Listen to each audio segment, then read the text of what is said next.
to be here again. Appreciate you, and I appreciate everyone in the audience for their asking and their presence today. So, what I'd really like some help with is some clarity around fine-tuning to the solution and going from that place of being in that meditative space, quieting the mind, and then allowing that momentum to build towards what I want. That's such a good question. Do you hear what he's asking? Because what we've been explaining, and he is already understanding, is that if he is able to meditate and really quiet his mind so the resistance subsides, now law of attraction is going to respond to the vibration that he's got going, which means law of attraction is going to respond to this rather quiet right now, not a lot of momentum going, because after all he just quieted his mind. But the fact that there's no resistance means that now that law of attraction is responding to the vibration, that it can pick up momentum rapidly, because it's only resistance that slows it down.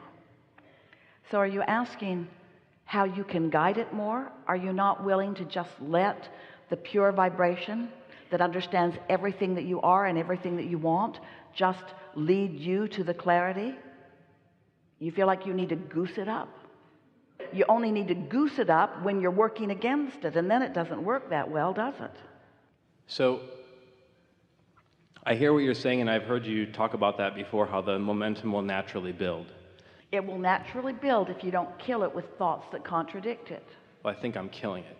Well, so here's what we would recommend for a little while. Meditate.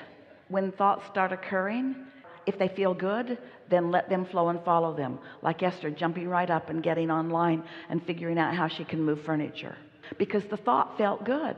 She wasn't evaluating, is it important? Is it necessary? Will it change the world? Is it something I should do? In other words, it was just a really good feeling thought that was so compelling that she just felt inspired, because there was no resistance to follow it through. And it led in a very short time to something really wonderful. And so it's a matter of trusting that the pure, and by pure we mean non-resistant thought, will gain momentum. But you might still be in that place of still trying to quiet your mind where the chatter keeps coming in.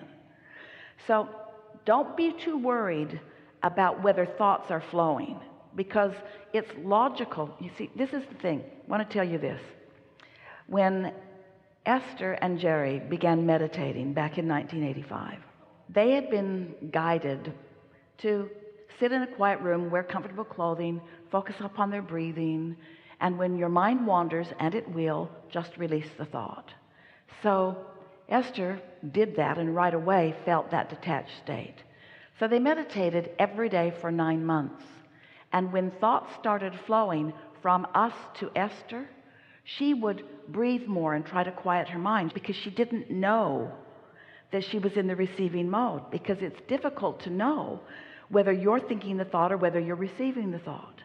And so if in that meditative state you're receiving the thought, then let it flow, and it will gather momentum. It will. And it's momentum that will serve you. Go ahead. I'm hearing you.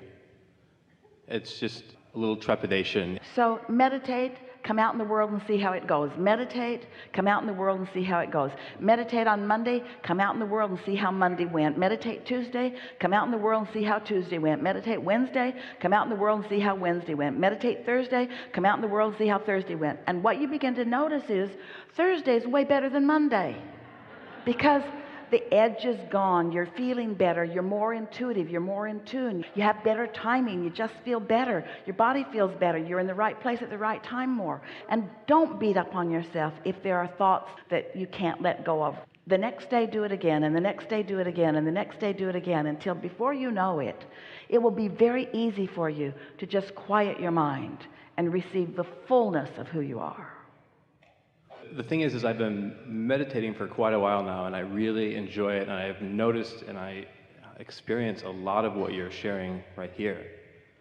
There are also just some things in my life where I feel like they're stuck in that holding pattern, like you talked about when we first started the There seminar are, today. but here's the thing. This is what we really want you to hear. Those things that feel like or are stuck in a holding pattern, you have asked for solutions of every one of them many times. And those solutions are in your vibrational reality, ready for you to receive them. And if you will meditate every day, sooner or later you will receive them. But if instead of receiving them, you're over here trying to deal with them, trying to prod them, trying to poke at them, or even in some cases trying to apply a brilliant process that Abraham gave you before to do something about them, sometimes you just keep them active where they are. You see, you develop resistance even around new patterns sometimes. Have you had the experience where you pick up an idea of a process from us or from someone else, and for a while it works, but then it stops working because you make an end run around it and you find a way to think thoughts against it again? And that's all right, because your life is going to give you some really, really good questions. And then the vortex is going to answer them, and that's where satisfaction comes from. Your life is going to give you some really good problems. Yes. And then your vortex is going to yield to you the solutions to those problems, which is so satisfying. And this is what expansion is, you see. And so don't beat up on yourself just because you're still having some step one moments. Think about it. You're out here in the manifested world where resistance just is. There's resistance out here in this manifested world. You're going to see stuff you don't want to see, and hear stuff you don't want to hear, and live things you don't want to live, and that's how you're going to refine for yourself what the improvement is. So all of that has created a reality that you now have greater and greater access to. So the last thing you want to do is twirl around in the holding patterns and then beat up on yourself for twirling around in the holding patterns when you have a viable way out of the holding patterns. What's the most productive way to no longer live something that you don't want? Stop thinking about it. Oh yeah, Abraham, easy for you to say. I'm right in the middle of it. My body is feeling the pain of it, or I'm living the repercussions of it. How can I stop thinking about something that's surrounding me? Most of the time you can't, but you can for 15 minutes. Or you might for one of the 15 minutes. This is the thing that we really want to convey. Just a little bit of a quieted mind. And say 15 or 20 minutes, you only get quiet for a minute. In that minute, with no resistance, you'll get some traction of momentum. And next time you meditate, you'll be in a stronger place than you were before.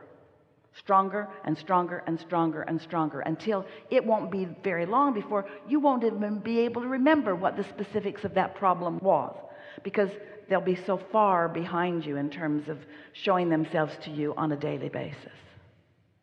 Meditation is powerful because your inner being is powerful. So you've got to find a way to access the power of your inner being. And you cannot access the power of your inner being without tuning to the subtleties of the vibration of that.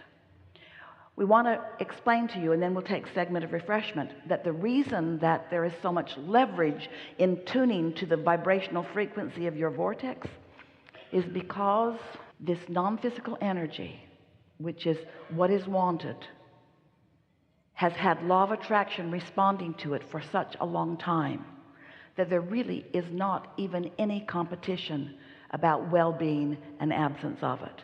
The well-being is so dominant, it is so predominant, but each one of you has to retune yourself to the frequency of it, because through life and through misunderstanding and through listening to your mother instead of to your inner being and so forth, you have gradually, without meaning to, tuned yourself out of sync with that vibration. So it takes a little bit of deliberately tuning yourself back. But once you do, think about the difference between a feeling of clarity and a feeling of confusion. Just feel for a moment the difference between the way vitality feels and lethargy. Think about how enthusiasm feels and boredom. In other words, you want to tune to this vibrational frequency of who you really are, and as you deliberately do it more and more and more and more often, then when you're standing in the middle of manifestation, you see what we're getting at? Thoughts turning to things all the way out to manifestation. And here's real life experience out here where all of the others are. Isn't it a perfect scenario where it manifests? Do you get it? That you are out here on the leading edge where all that is non-physical and you are all pointed into this time and space for the purpose of taking these thoughts into manifestations? And can you imagine the deliciousness of this love and this clarity and this pureness that's in your vibration of coming forth into manifestation? Don't you really, really like the idea of that? And can you feel the difference in finding a feeling of love and letting it evolve into something that is a manifestation rather than taking hate and trying to get rid of it? Can you feel the difference in finding clarity and let it move into physical manifestation rather than trying to get rid of confusion out here? Because in this universe that is only about inclusion, you cannot get rid of confusion. And when you try, the confusion will garner momentum. You cannot get rid of hatred. There's a war against drugs and a war against AIDS and a war against cancer and a war against teenage pregnancy and a war against terrorism. And every one of those things is getting bigger because when you wage war in this manifested world, law of attraction just gives you more of what you're giving your attention to. You got to stop doing that. Find vibrational harmony with the peace that the war made you want, or the love that the hatred made you desire, or the wellness that the sickness made you ask for.